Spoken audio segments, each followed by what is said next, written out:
Còn này hả nè. Chị khác thế nè. Chưa nó. Đây luôn.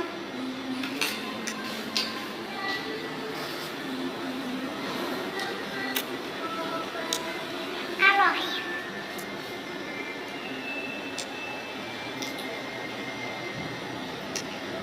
Bữa nay con nói cô xong bỏ chén cái hả? Chứ bỏ cô bỏ thay.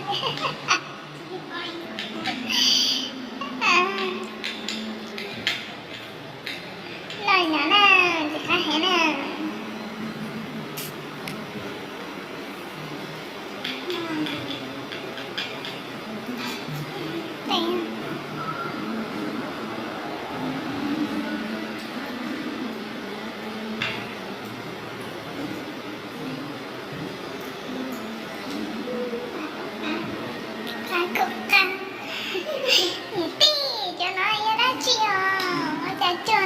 Của tao nè.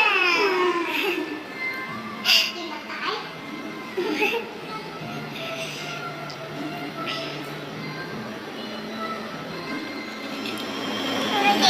Chị tôi sẽ nói nữa.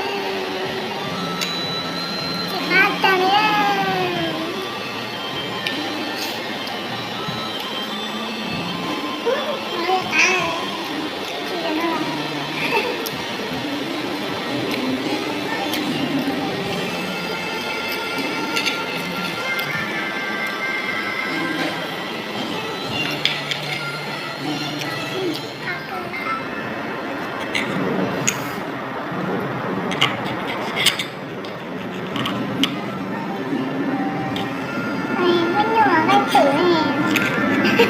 Cái nó chỉ một style.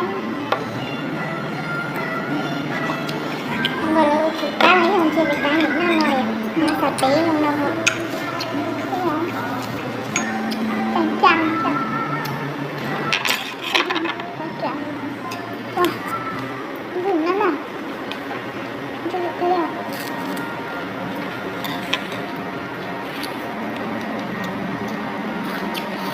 Nó chả nó chi lèo à.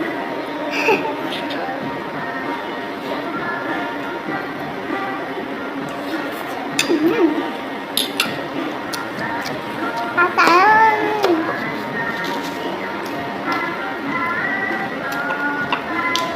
Ôi sao xong rồi. Thực tế. Sao thực tế đây bật cơ cái đời không nó. Là bởi vì cái nó thì lấy nó thì cái gì gì cái một cái không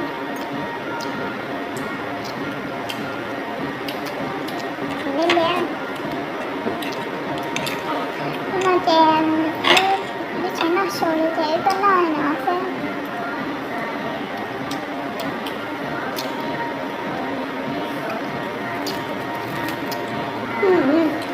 sao con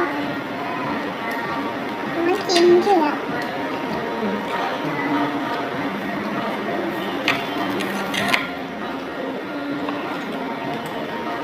Hai đã ta hết.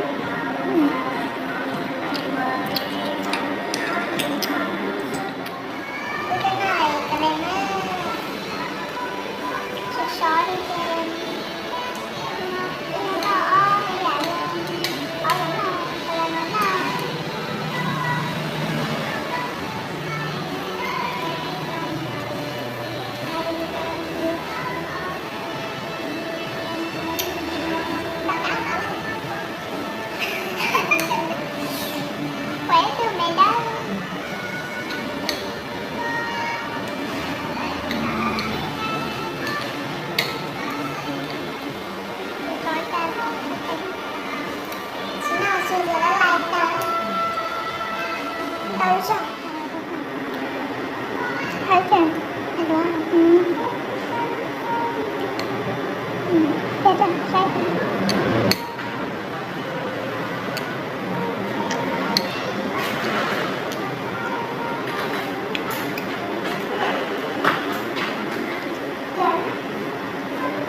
พระเอกเกาหลีก็คือคนไหนคนนี้ว่าคนนะ